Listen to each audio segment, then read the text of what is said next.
Yes, a little bit of dash. A turret will fall. Eson, naghahanap ng angulo dito. Nag-courage mask na sila, so they have the faster speed as they want to go to the mid lane. Unfortunately, masyado na silang late dito. So, even after the trades, 4-4, naku po, siguro ito yung pwede nating abangan sa pares sa teams ngayon. Indeed, at nakita natin, dalawang teams na maglalaban for that redemption. This is third series, Game 1, Happy Feet Emperors versus Cignal Ultra Warriors. Sino ang mas malakas? Sino ang mas uhaw sa panalo, mga kaibigan? But Happy Feet Emperors, they do have the first ban. Selena will be removed. Alam naman natin yan na ng ating first day ng ating league, ang daming beses na pick yung Selena because of the trap as well. Providing vision inside the brush area is really necessary since a lot of rotations is really happening on this patch. Of course, the coaches are allowed during the drafting stage. Nakita nyo ngayon yan si Coach Fluffy para sa Happy Feet Emperors.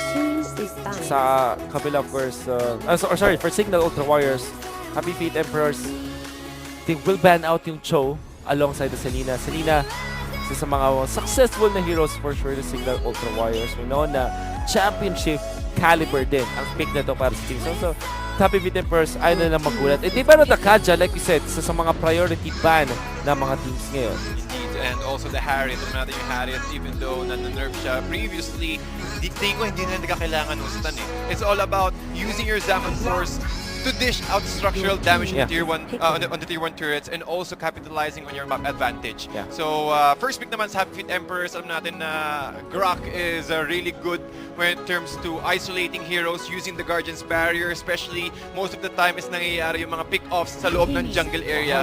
So using the Guardian's Barrier on a very nice choke point plus the wild charge, ang lakas ng burst potential. Kimi and Diggy, Cignal Ultra Warriors will pick the back-to-back heroes na hindi masyado nakikita natin na combination ng heroes. So I really feel like Cignal Ultra Warriors have studied something during the break that we had between our broadcast schedules. And nakikita natin ngayon that Cignal Ultra Warriors will put up the Diggy with this Kimi na hindi masyado nakikita.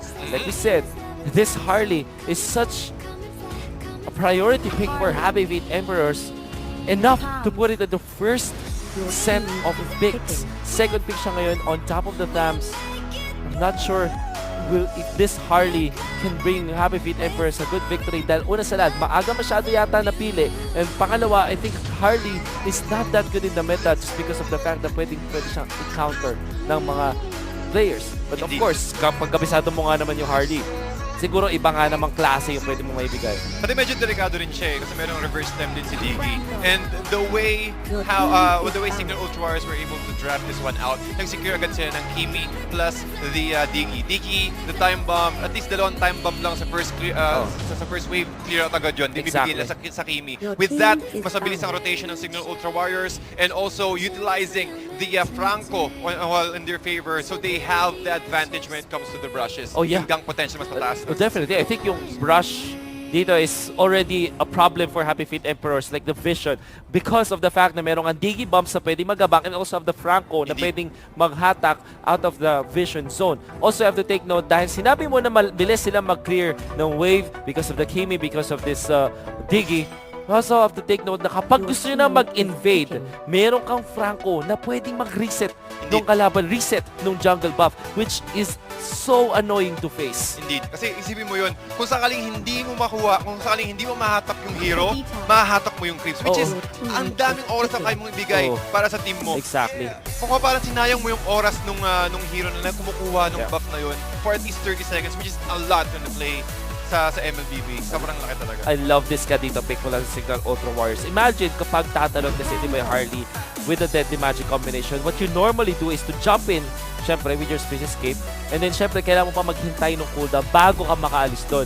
And that is more than enough time para ma-burst down ka ng Kadita. So if this Kadita plays really well, and this Sanya, we know that he plays a really good Kadita. If he's able to trap this Harley or bait the Harley to jumping forward and bursting him with the ultimate, kaya-kaya ito ng Kadita for sure. Indeed, pati yung naka-potential na Breath of the Ocean, napakalaking bagay nun.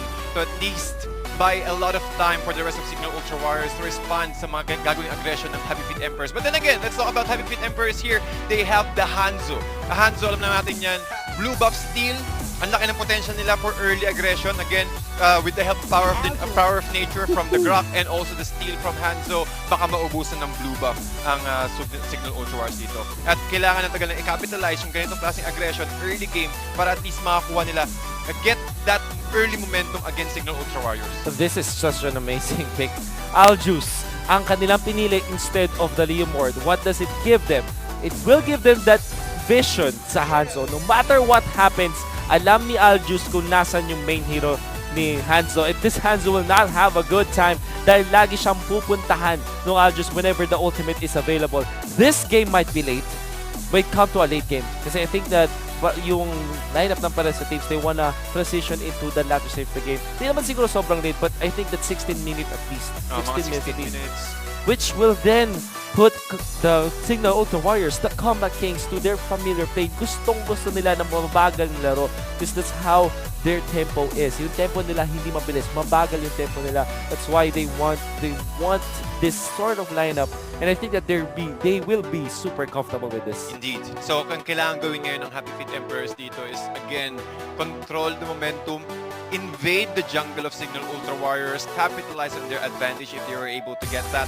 Pero, Hanzo, ang hirap kasi, meron tagang Aljus eh. Yeah. Kumbaga parang yung presensya ng Hanzo mo is mapipilit lang na kailangan mong bumalik bago dumating ng Aljus. Pero ito na nga mga kaibigan, pumunta na nga tayo sa ating third series, Game 1, Happy Feet Emperors versus Cignal Ultra Warriors. Happy Feet, Cram, using the Grok, Mr. V para sa Akai, RB naman para sa Tams, and MB para sa Hanzo, and Dan sa kanyang Harley. Sa kabila, you have Cignal Ultra Warriors, you have few on the Kimi, but napaagang invade dito. S will not connect with the hook, the Iron Hook, which is interesting. So, ang ginawa dito ng Happy Feet Emperors na adjustment is, dahil mabilis ka naman mag-clear ng wave in Cignal Ultra Warriors, they put in more heroes into the mid lane para mas mabilis sila mag-take, which will then help them get the buff. Now, the second wave, mas mauuna pa rin sila dito. This is power of the Akai. With of course, the Blender. It is enough to clear out the wave as soon as possible. And dati kasi yung Grok, di ba, mabilis talaga siya mag-take ng wave comparably sa Grok. But because of the Akai, and nakita ng mga teams ngayon, binavalue na nila yung damage na yung makukuha mo sa Blender, mas mabilis nga sila mag-take with the Akai. Kaso magiging problema dito, yung Cignal Ultra Warriors, alam nila na walang tao sa top lane. So okay, bigay tayo ng 4 na hero dito. Wala silang gagawin. Since they saw the Grok trying to control the Aljus on the bottom lane and also forcing the Akai to come with him. So an early takedown when it comes to turrets for Cignal Ultra Warriors. Pwede natin kung ano magiging response dito ng Happy Feet Emperors. But for sure, hindi pa gaano kabilis or wala pa sila gaano item for them to take this turret as fast as the early aggression of Cignal Ultra Warriors plus the Kimi as well. Actually, parang gusto ko nang baguhin yung sinabi ko kanina na baka mag-late game tayo. I think that Cignal Ultra Warriors have transitioned into taking this in a much faster pace. Ginawa ni Kimi yung sulit card na talent. So that allows him to snowball faster. And I think that Cignal Ultra Warriors are also gearing up for few to be successful. Why did I say that? Nag-push sila sa top lane gamit ang 4 heroes nila. Hindi sila kumuha na kill muna. Which means na hindi sila gano'ng kataas in terms of experience, but in terms of the gold and in terms of the objectives, they will pull far ahead. And we know that this Kimi, dahil meron nga naman siya ng sulit card, mas mabilis siya mag-snowball and nag-hook connection doon. They wanna go for the Hanzo this time, but Hanzo of course, yung ano lang niya, yung autumn lang niya yun. Uy! Oo, medyo mahirap pa nga sa Mr. V trying to hanapin niya kung sino yung hanapin niya makakuha si Kimi, but unfortunately, masakit pa rin talaga ang damage ng Kimi dito. Since he went for a mage emblem, mga kaibigan, binuff ang first kill ni Kimi. Mas malaki yung base damage siya compared to the previous patch, and that's why mage Kimi is the current meta right now, other than the jungle emblem itself. So, pero tingin ko, with that early aggression, sa ginawa nila na tinake down agad nila yung top lane, medyo mahihirapan ang Happy Feet Emperors dito na mag-respond, especially owning that turtle lane or the turtle will respond on the top lane. I like this choice of talent para kay Yako. Went for the high and dry instead of the usual na the bounty hunter, which allows Yaki to not be pressured sa pag-participate sa mga team fights. Mag-farm lang siya ng farm, pero may jump lang kay RB dito. D popping the time's journey, but he's already under effect of deadly magic and he will burst down. Samantala dito na si Eson, dito na si Disanya. Tumama yung stall dito. The ultimate, of course, malakas ka. Dadakuha na silang isa at may hata pa si Eson. That's actually the ultimate and he gets the kill. By the way, Tets is nothing. It's Eson ngayon. One of the few chances that we will get to see this player play for Cignal Ultra Warriors. Indeed. At ang laki din ng ang laki ng binigay na space dito, ni-design niya para sa rest of the team niya. Ocean's Audacity into a Breath of the Ocean, wala na agad magagawa. Plus rock waves, lusaw talaga lahat. Kahit yung tank, isipin mo, well, he is able to burst out the Akai and also the Grok. And what more kapag nahuli pa nila yung Harley? You also have to take note, ang lakas ng burst out potential ng isang Aljus dun sa Spirit or sa clone ng isang Hanzo. So yung Hanzo, kahit pa sabihin natin makapag-free farm siya, kaya pa rin siyang pigilan ng isang Aljus talaga. This is why when you're playing the Hanzo, almost always ayaw mong kalaban yung Aljus. Kailangan talaga if you're going to get that Hanzo. Wild charge! Mukhang makakulit siya that time. Pero makahuhuli pa Izon, Mr. V, mukhang gamitin niya ang Hurricane Dance. Few naman sa backline, si Izon mukhang maaayos rin dito, mahahatap pa rin niya si Mr. V. But the damage from Few, the normal attack niya is napakasakit pa rin given the fact na he went for a mage talent.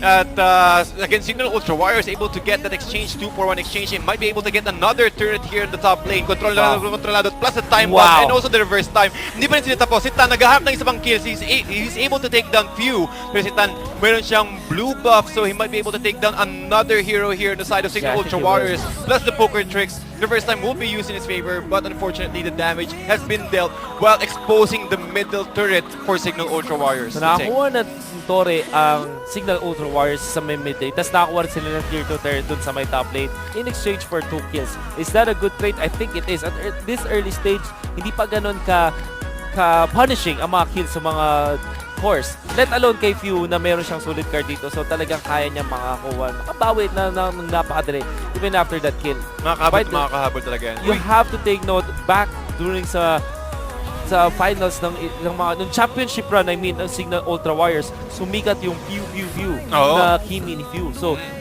I think that while we see less of Kimi from Cignal Ultra Warriors, I think that Few or Kimi on the hands of Few, still, may ano pa to, may asim pa to. May asim pa rin talaga. Pati, kumbaga, being a comfort hero for Few here, ang laking impact na. Nice sidestep from MB, dodging that iron hook from Eson. Pero, parang mirror din ang ginagawa dito ng Happy Feet Emperors. Okay, sige, take down natin yung tier 1 turret ng Happy Feet Emperors. We will take down the tier 2 turret ng Cignal Ultra Warriors. But how fast can they respond? Kasi tingin ko, hindi hinto ang Cignal Ultra Warriors dito. No, I don't think so.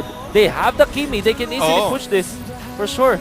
Mas meron pa silang time bomb to clear out the creep wave easily. Exactly. At unti-unti, binabasag ng Cignal Ultra Warriors ang tier 2 turret, but they saw the Hanzo. But keep an eye on this Aljus. Aljus pa rin talaga ang maghahabol dito para sa Hanzo. He just need to get that stacks as early as possible. Okay, 4-1 tayo, pero once nakuha tayong stacks, it's go time. Yeah.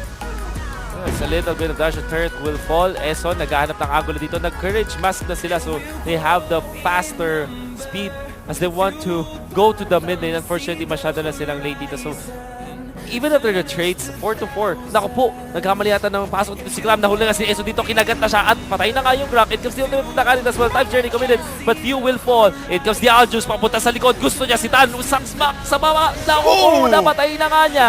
It comes the Hanzo as well. Pero sabi ni Yako, hindi, mabilis ako maglakad. Aalis na ako dyan. At ang ganda namang stun nun. Huli na naman ni Disanya. Tatlo na ang napatumba sa Happy Feet Emperors and Eson almost connecting with the Iron Hook. At nakita nila na si Ako ginamit niya yung kanyang ultimate para sa Kaitan, pero wala na sagad sila magiging respond. Kahit pumasok dun si Hanzo, he cannot dish out a lot of damage kasi kulang sila, na-outnumbered na sila ng Cignal Ultra Warriors. And also a nice pick off. Kimi with the BOD and also an Arcane Boots here.